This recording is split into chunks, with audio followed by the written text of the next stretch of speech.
दारूच्या नशेत बुडालेल्या एका तरुणाने आपल्या पत्नीला घाबरवण्यासाठी व्हिडिओ कॉल करून गळ्यात दोर अडकवत गळफास घेण्याची धमकी दिली।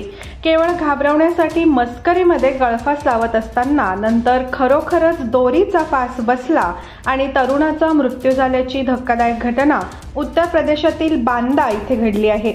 या तरुणाला गळफास बसताच त्याच्या हातात असलेला मोबाईल खाली पडला। या प्रकरणी मिळालेल्या माहितीनुसार अनिल वर्मा हा 32 वर्षीय तरुण खपटीहा या गावातील रहिवासी होता। तो मागील 3 ते 4 वर्षांपासून हरियाणा येथील एका खासगी कंपनीत नोकरी करत होता।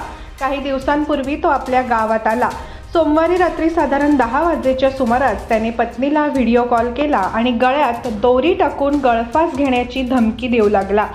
अनिल हा दारूच्या नशेत असल्याचं लक्षात आल्याने पत्नीने त्याला समजवण्याचा प्रयत्न केला, मात्र तरीही अनिल हा वारंवार दोट घट्ट आवरण्याचा प्रयत्न करत होता। यानंतर अचानक दोरीचा फास बसला आणि त्याचा जागीच मृत्यू झाला।